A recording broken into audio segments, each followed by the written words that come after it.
Ma'am, step away from the vehicle, hands visible. I need your ID. I'm fueling my own car. What specific crime are you suspecting right now? Your attitude is what's suspicious, ID, or you're going in for obstruction. I'm the executive director of the State Ethics Commission. The security camera mounted above pump number 7 at the quiet suburban gas station saw it all. It recorded every word, every subtle shift in body language, every escalating moment of a disaster in the making. Officer Mark Corrigan, however, had absolutely no idea that the woman he was about to harass held the power to dismantle careers within the state government, including his own. He had no clue that the woman whose afternoon he was about to ruin was Dr. Alana Sterling, the executive director of the State Ethics Commission. Alana wasn't looking for trouble. At 48, she had built a formidable career on the bedrock of integrity and the rule of law. Her office investigated conflicts of interest, financial misconduct, and abuse of power by public officials from small-town mayors to state senators. She was a lawyer by training and a bulldog by reputation, known for her meticulous approach and unwavering commitment to holding power accountable. That crisp autumn afternoon, however, she was just a woman running errands. Dressed in comfortable slacks and a cashmere sweater after a long week of budget meetings, she was filling up her Lexus before heading home. The car was hers, the registration was current, and the credit card in the pump was in her name. She had just finished fueling and was screwing the gas cap back on when a shadow fell over her. "Ma'am, I'm going to need you to step over here away from the vehicle." Alana turned. A police officer stood there, not much older than 30, with a tense, authoritative posture. His hand wasn't on his gun, but it was hovering near it, a clear signal of control. Officer Mark Corrigan was 7 years into his career, fueled by a desire to make a name for himself as a proactive, no-nonsense cop. He was responding to a call about suspicious activity, a person lingering near the pumps. The description was pathetically vague. A black individual near a luxury car. That was it. No mention of tampering, no attempted theft, just a presence that someone somewhere had deemed out of place. For Corrigan, that was enough. Alana kept her movements calm and deliberate. Her hands were visible. "Is there a problem, officer?" she asked, her voice even. "I'll be the one asking the questions," he retorted, his tone already confrontational. "I received a report of suspicious activity. I need to see some identification." Alana's mind, trained to deconstruct legal and ethical situations, immediately began cataloging the encounter. This was a stop, a detention. Under the Fourth Amendment, he needed reasonable, articulable suspicion that she was involved in criminal activity. Pumping gas into her own car didn't meet that standard. She had a choice: comply silently and challenge it later, or stand her ground. She had spent her career advising others not to yield to baseless assertions of authority. She decided to follow her own advice. "Officer?" Alana began, her voice retaining its professional calm. "I'm simply getting gasoline. Could you please articulate the specific suspicious activity that I am supposedly engaged in? What crime do you suspect I have committed?" The question caught Corrigan off guard. He expected nervousness, maybe a stammered excuse, not a calm, legalistic challenge. It pricked his ego. "Ma'am, a call came in. I'm investigating. Now I need to see your ID. It's a simple request." "It's a request I'm not legally obligated to fulfill unless you have reasonable suspicion." Alana countered, her tone still respectful but firm. "My presence at a gas station with my own vehicle does not constitute reasonable suspicion. I know my rights." Corrigan's jaw tightened. "Are you refusing to cooperate?" "I am cooperating by speaking with you," she clarified. "But I will not consent to a seizure of my person or my effects without a legal basis. That is my constitutional right." The confrontation was drawing quiet attention. A man in a pickup truck at the next pump was watching intently. A young woman waiting for her coffee inside the convenience store had pulled out her phone and was now recording through the window, the screen a small, bright rectangle against the glass. Corrigan saw the phone. He knew he was being recorded. For some officers, that was a cue to de-escalate, to ensure every action was by the book. For Corrigan, it was a challenge. Backing down now in his mind would be a sign of weakness. He had to assert his dominance. "Ma'am, your attitude is what's making you suspicious," he said, his voice rising slightly. "You're being argumentative and evasive. That gives me everything I need. Now give me your license or I'm going to take you in for obstruction." What would you have done in her shoes? Comply with the illegal order or continue to assert your rights? Let us know in the comments. Alana almost sighed. The circular logic was a classic tactic of an officer on a fishing expedition. He was trying to use her assertion of her rights as the justification for violating them. It was legally indefensible, and he had just said it on camera. "Officer, asserting my rights is not suspicious, nor is it obstruction. In fact, your threat to arrest me for it is a violation of my First Amendment rights. You are escalating this without cause." This precise legal language only enraged him further. "I'm not going to argue constitutional law with you in a gas station," he snarled. "You have 5 seconds to produce your identification." Alana made a calculated decision. The situation was no longer about a simple stop. It was about an officer who was determined to win regardless of the law. Pushing it further on the street could be dangerous. The real fight would have to happen in a different arena. "Fine," Alana said, her voice sharp with controlled indignation. "I will provide it under protest. But let the record show that this is an unlawful detention. I am not free to leave, and you have not provided a legal basis for holding me." She reached slowly into her handbag, narrating her actions. "I am now reaching for my wallet to retrieve my driver's license." She pulled it out and handed it to him. Corrigan snatched the license from her hand. The name read Dr. Alana M. Sterling. The address was in one of the city's most affluent neighborhoods. He glanced at her Lexus, then back at the license. A flicker of something, maybe doubt, maybe just surprise, crossed his face, but it was gone as quickly as it appeared.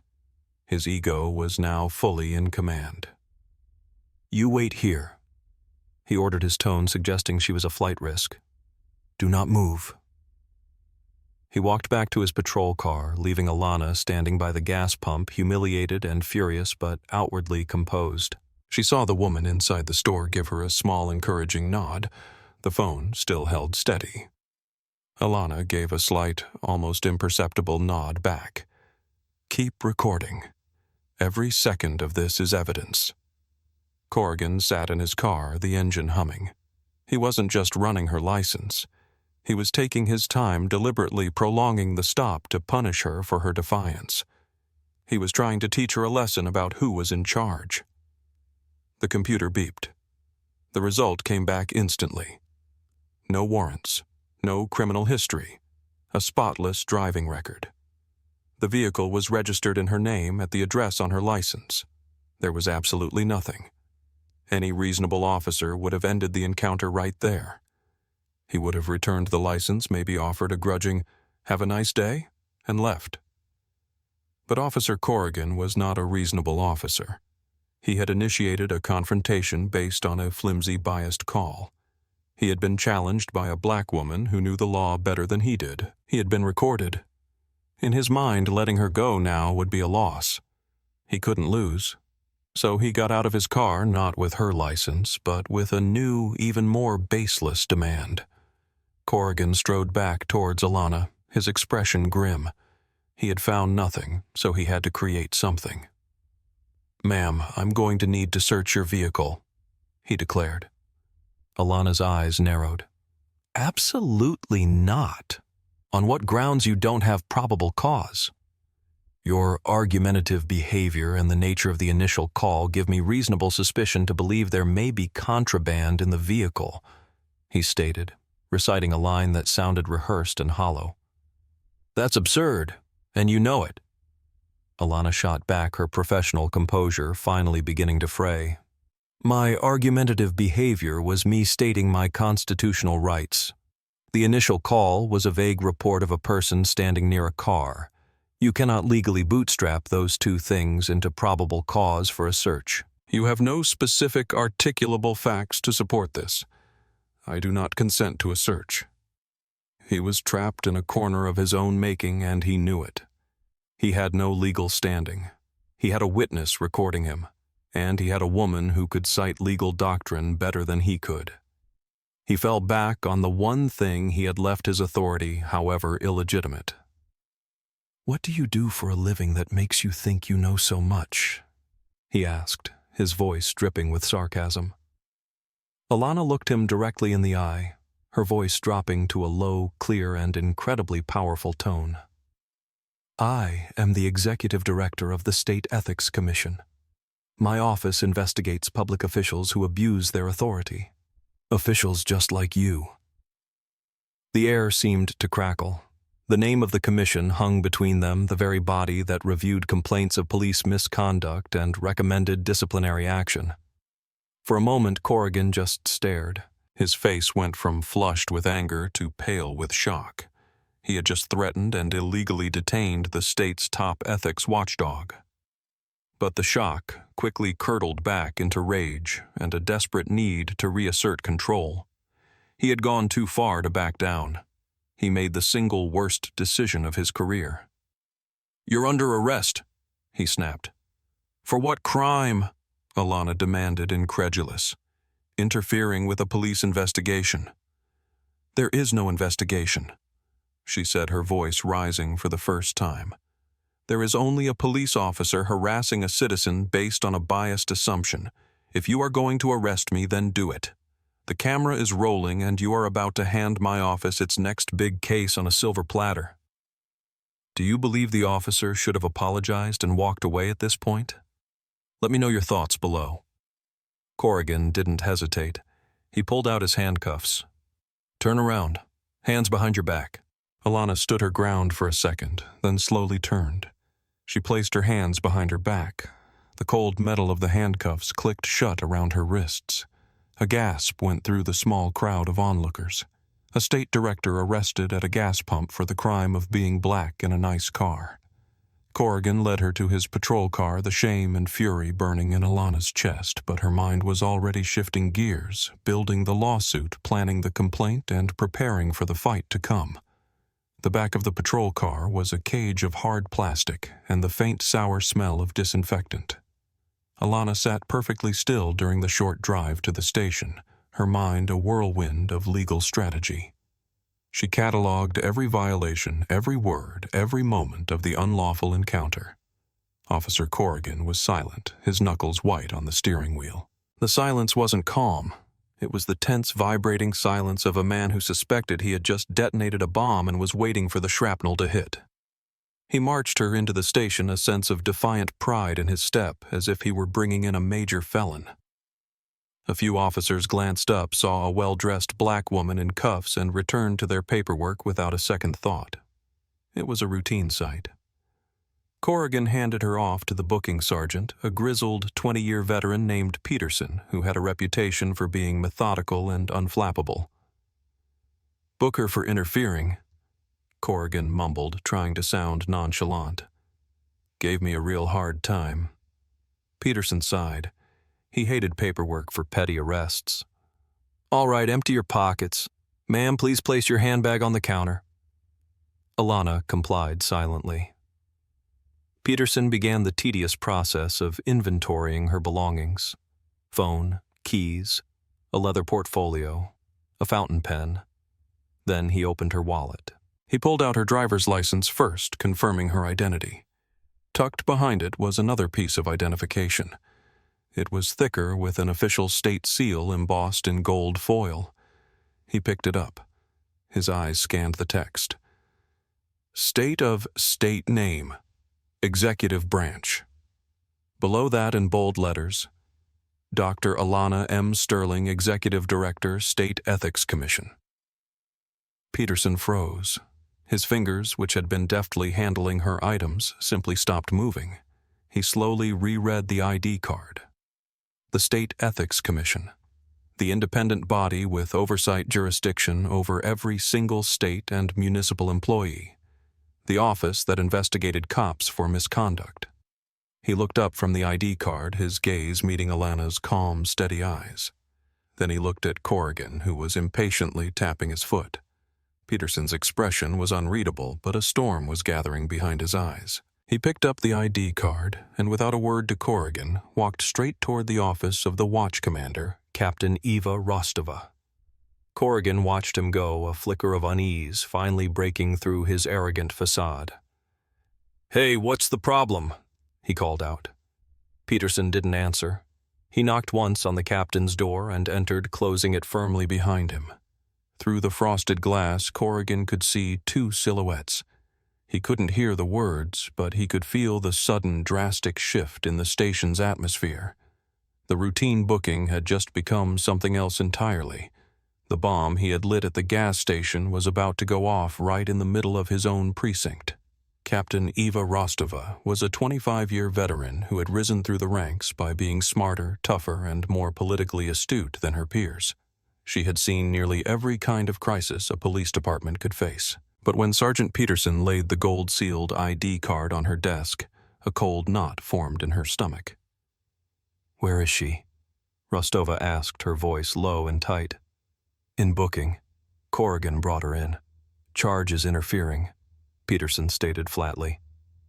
Rostova stood up so fast her chair scraped loudly against the floor. She walked past Peterson and out to the booking area. She saw Dr. Alana Sterling sitting calmly in a plastic chair, her hands cuffed behind her back. She looked at the woman, poised, intelligent, and radiating a quiet fury.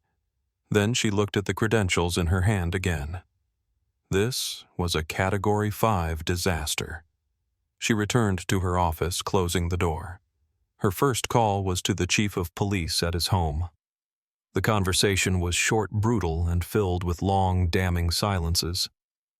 When Rostova hung up, she looked 10 years older. She took a deep breath, straightened her uniform, and walked back out to the booking desk. "Sergeant, uncuff Doctor Sterling immediately," she commanded. Her voice cut through the quiet hum of the station. Every officer in the room froze and looked up. Peterson moved quickly to comply. The cuffs clicked open, and Alana slowly brought her arms forward, rubbing her wrists. Rostova addressed her directly, her tone a mixture of deep apology and damage control. "Dr. Sterling, on behalf of this department, I am so sorry. There are no words. You are free to go. This arrest should never have happened." "What were the charges, Captain?"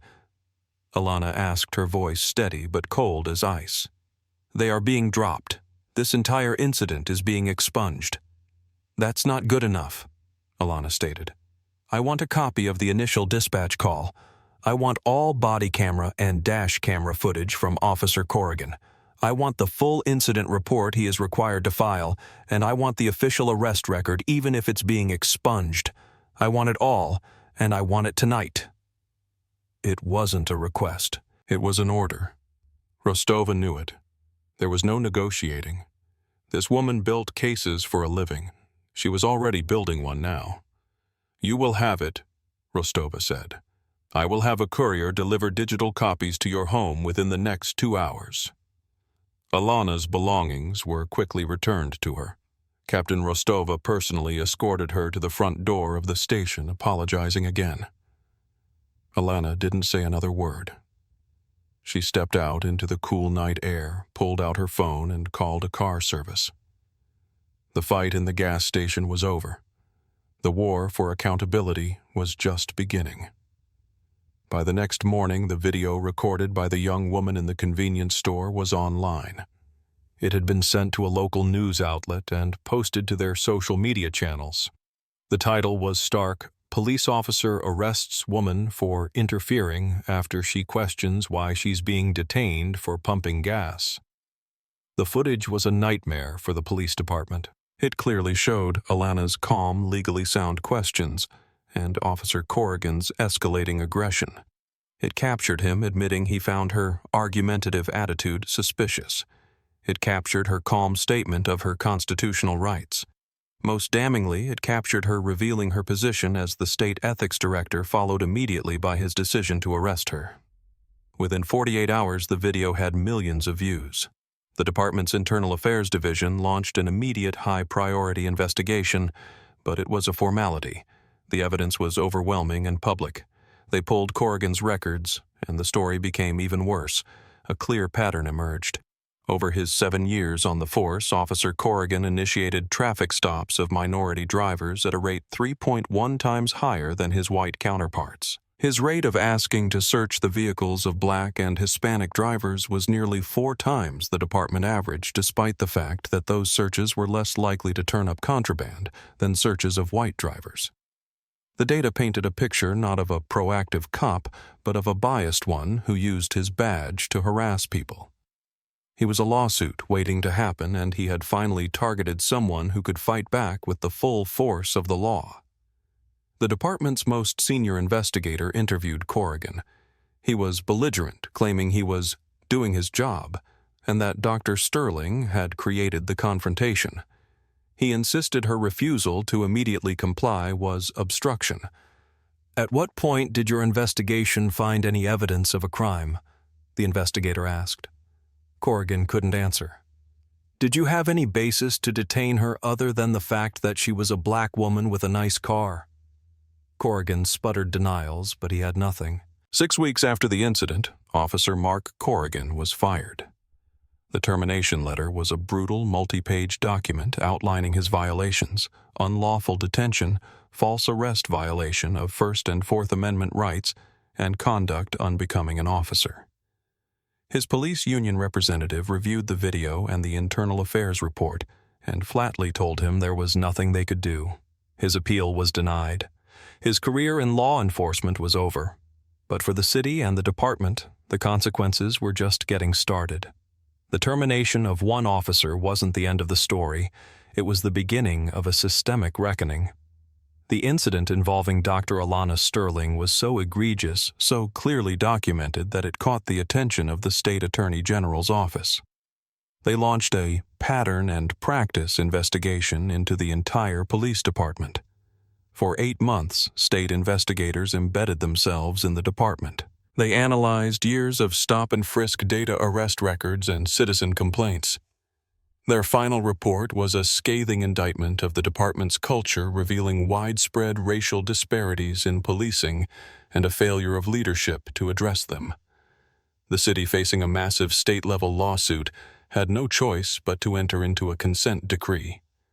The reforms were sweeping: mandatory annual implicit bias and de-escalation training for every officer, the creation of a new civilian oversight board with the power to independently investigate misconduct claims, a complete overhaul of the data collection system to flag officers like Corrigan long before they became liabilities. The department would be under the watchful eye of a federal monitor for the next 5 years. 10 months after her arrest, Dr. Alana Sterling's civil rights lawsuit against the city was settled.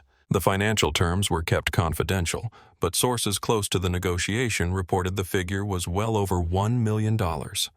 In a press conference, her only public statement on the matter, Alana announced she was donating the entire settlement to a newly formed foundation dedicated to providing free legal aid and civil rights education to underserved communities. "This was never about money for me," she told the reporters. "It was about accountability. What happened to me was wrong, but I had the knowledge, the platform, and the resources to fight it. Most people don't. This foundation is for them. It's to ensure that the next time a citizen is harassed for simply living their life, they have someone to call, someone to fight for them." The gas station security footage became a mandatory part of the state's police academy curriculum, a powerful training tool on what not to do. Mark Corrigan faded into obscurity, unable to find work in any field related to law enforcement. His name became a cautionary tale among officers, a synonym for a career-ending mistake born of ego and prejudice.